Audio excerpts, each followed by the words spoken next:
Good morning. Thank God it's Friday. Um, it's entirely possible that the jury for Suitcase Sarah Boone, yeehaw, might get turned over to the jury today. Because I think all of the evidence has been presented at this point. So now all they have are closing arguments between the two attorneys, right? So they're going to have their closing arguments, and then the jury will retire to deliberations. So there was over 3 hours worth of body cam footage and additional video submitted into evidence yesterday. So let's talk about that with Paul. Reading this, I'm not getting fear from her. I'm not getting in danger. And again, this is... Oh, wait, hold up. I gotta rewind it back for you because I was watching it. Does the video of George with the baseball bat provide any context into what was really going on with their behavior? Or was it all just a ruse by the defense and Sarah? Let's take a look at it in today's video.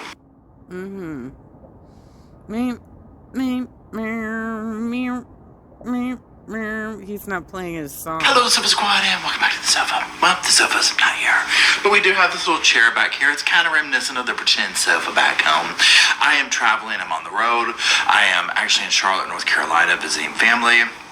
They've come here for work, and they are at work right now. So we've been streaming the trial, and I wanted to take a minute because I didn't get to talk with everybody a lot on the podcast channel when this took place.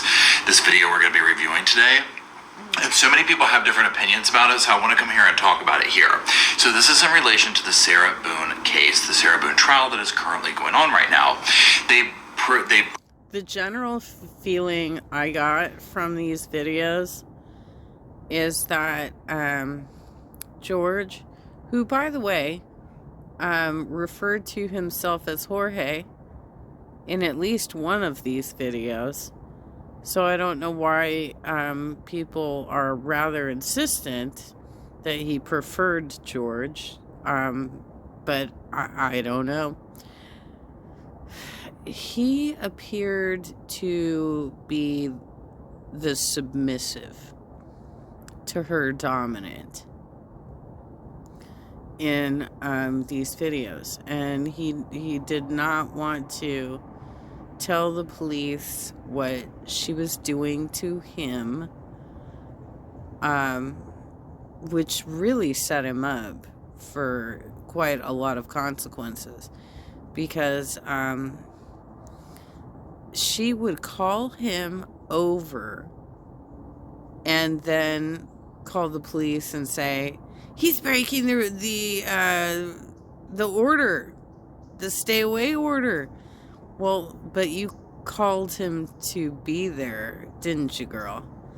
And he clearly is in some sort of codependent relationship with you where he wants to please you.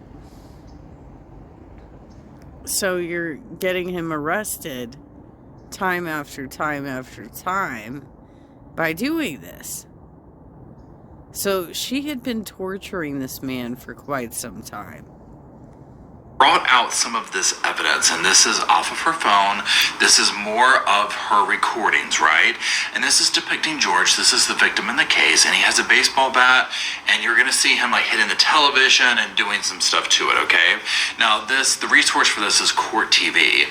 So what I want to do is just look at it. It's very short. This will be a short video here today. I want to look at it and give my commentary like I do or whatever on these things, and then just hear what you have to say about it. It sent up red flags to me. Now, at the moment of this recording, we did a morning session where the state is in the rebuttal process, okay? And they had their expert up there, and the defense has been going back and forth and back and forth and back and forth. It's crazy, right?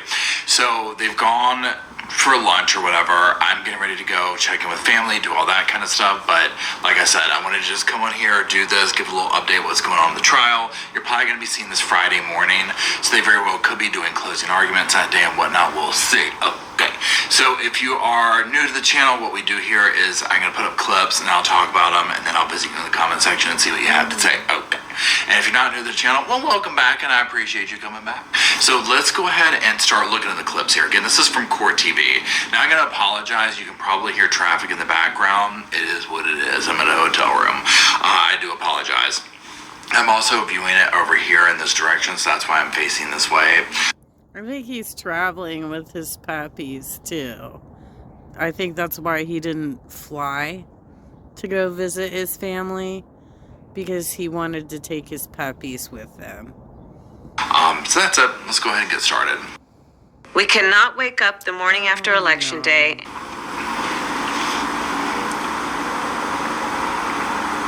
So as you see here, where he's doing this whole thing, you know, it's like he's preparing. Now they blur it out. I think either he curses or something there. I don't know. But okay, now you see he's just pointing the thing there at like the still photo. Okay, they're changing the thing here. They're changing. We're going up to the next thing. We're going to the next thing. Here's my thing while they're changing this here. The first image that he was shown, that they showed of him with the TV or him preparing to do whatever. Okay. It didn't give this energy of anger, of in the moment, of that kind of a thing. And one of the things that I said while we were doing the live chat with us, and here we go. Now here's the thing. You see him hitting the TV. Let's go back to this real quick. He's smashing it.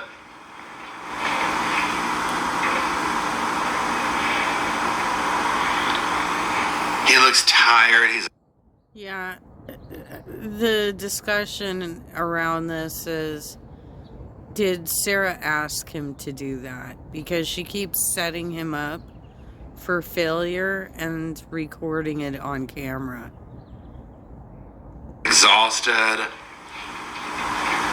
And it stops. And he's showing it off. He does it again. So you see all the damage done to the television. The way, now I want to see real quick before I talk here, if they show the picture of him sleeping with a bat on the sofa in this clip here. They might not. That might be all they show here, and we'll see. Let's see here. So that's it for that. Okay, we'll leave it at that little image here right there. Okay, so here's my thoughts on this evidence, whatever you want to call it. Okay. Think of the context. Remember, Sarah's recording this. She loves the phone, right? She loves to record. Yeah. She's recording this. I'm not getting fear from her. I'm not getting in danger. And again, this is like me commentating, making commentary from the safety of my sofa. Okay, so there's that. Everyone's situation's different. I get that. I would like to think if I was scared of somebody to the point of, and she has said on the stand, I just want everyone to know I was always in fear on some level and this and the other. Okay, right? So she's sitting here calmly recording this man doing this with the baseball bat. There's no sense of urgency. There's no sense of anything. He doesn't seem to also be in some fit of rage either. It's an odd behavior. Almost this is what it's given to me. Almost like she was like the couple of scenarios. And some of this is I've seen in the comment sections too. Yeah, and I don't know what the audio is with this one. But I don't think there's even a, no, George, stop. Don't do that. I don't want you to do that. I don't even think there's that going on. oh, we're going to throw the TV away, let's bash it up. But you would think they would do that outside because think of the mess that would be made, right? Somebody in the live chat was talking about this is the scene in Office Space, if you remember that, where they like took their anger out in the copy machines. Something like that, or a dare something. Right. It doesn't seem like a moment of like, oh yeah, well I'm going to show you, and he's busting the TV up. There's no level of anger. In fact, he acts tired, almost like he's being made to do it. So it almost gives this energy like there is some context missing to all of this, right? That we're not getting. And that it's just that piece of evidence we've shown. It's the same thing as seeing the video that she did of the suitcase, where allegedly, per Sarah, per her words, well, when she wasn't recording, he was threatening her life. Right. There's so much stuff that takes place off camera in this case, right? That it would be pertinent information to the level of danger and insecurity that she's trying to describe. But yet she's always able to record certain manufactured type things. Now, I also go back to this, and if you watch TikTok and stuff like this, and again, with me saying this, I get everyone's situation is different. But like, I've seen so many TikToks of, I don't know what you would call it, like messy TikTok, red flag relationship TikTok, whatever, where one person is recording their partner going ballistic. And it either goes one of two ways, where people are like, you need to get out of there, the person going ballistic is red flag energy, or it's what happened before this? Why are you so calm recording this? But the person seems incredibly agitated and pushed to a certain point where we need more context. This right here is giving me we need more context. Because I often question any scenarios like this where when somebody's calmly recording, be like, oh, well, look at how angry you are now. What took place before they pressed record, okay? Mm-hmm. And that's the energy that I'm getting here from this. Now, on that note, so I'm very curious, number one, what you think of. Like, if, what is your thought process on this evidence? You've been following the trial and whatnot. But again, the aspect of that... In some of the other videos that were shown, she was withholding his birth certificate, his driver's license, things that he would need to get a job. As they talked about that earlier in the case, that is a form of abuse and control. So she was doing that, and like I said, she kept inviting him over and then calling the cops on him. Like, what are you thinking, girl? If you don't want him in your life, stop inviting the guy into your house. Level of energy that he's coming with. And in fact, let's just like break it back down and look at it one more time, that little segment. So again, we come in, he's smashing it. Smashing. He takes that breath. Thinks about it.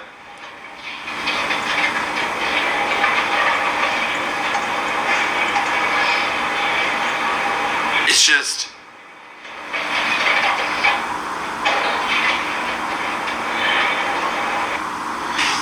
he seems so calm about it, right? Like there's just, I don't know, like I've seen people irate, and this just, he's not acting irate, he's acting almost like it's, I don't know, almost like, where you see these videos of like a car where everybody's destroying it for whatever reason, and they hit like I don't know how to describe it. It's not giving off this vibe of, I'm in an irate mood. And again, the way she's just sitting there calmly recording him.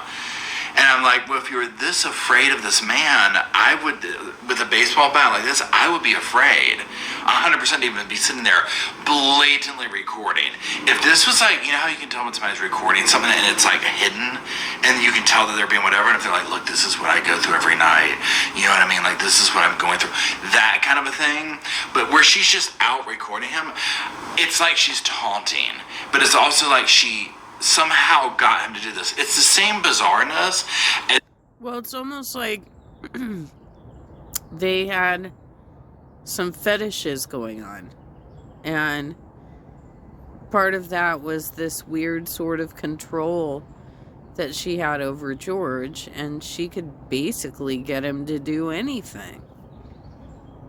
How did he get in the suitcase? How did this grown man get in there? I personally think she manipulated him through some kind of verbal thing of get in the suitcase, and it was like I know if I don't do it, she's going to do blank, so let me get in there. This is almost... I kind of feel like she already told us that, let's see if you fit in the suitcase. Ha ha ha, that's so funny. You fit in the suitcase. We were both laughing about it, that he was small enough to fit in the suitcase. Right? So, it sounds like she already explained how she tricked this poor man into getting into the suitcase. It's like, well, George, we're going to get rid of it. Take a baseball bat. Like, see if you can hit it. Do it. Like that. And she's recording it to use as something against him. Now, I could be wrong. I wasn't there. These are just my sofa speculation. I'm not a doctor, I'm not a lawyer, not any of that stuff, right? So, there's that. So, I'm curious what you think. This was just such a wild piece of evidence to be thrown in there. And at this point in time, I think that this case could go either way, right? I think this could completely go either way, okay? So, that's it for today. I know it's kind of a short video over here. We'll be updating as we go and whatnot with this. We're kind of getting close to closing arguments and whatnot with this. So anyways, that's it. I do appreciate you watching. Let me know what you think down in the comment section. And if you could, drop some sofas off down there. So myself, Roscoe and Spirit, the Bo and Luke who are back home with a babysitter, have a place to sit and hang out while we talk about this case and all the other cases we do talk about here at the sofa. And until we meander our way down to do that, we'll see y'all soon. I just wanted to say thank you again for watching. Okay, so the puppies are at home with the sitter. Roscoe is his beloved dog that passed away earlier in the summertime. Who he made a ton of merch around, and he's got like custom artwork and pillows and all kinds of stuff in his house when he does this from his house. So for those of you looking for more information on Suitcase Sarah or some of the other things that he covers, his channel is called Reporting Live from My Sofa. And I've been watching this guy for a long ass time, I'm just telling you. He is a fun watch. And he does meticulously go over these stories. So I will drop a link to this video so that you can get to his channel. And let's see what Friday brings in the Suitcase Sarah case.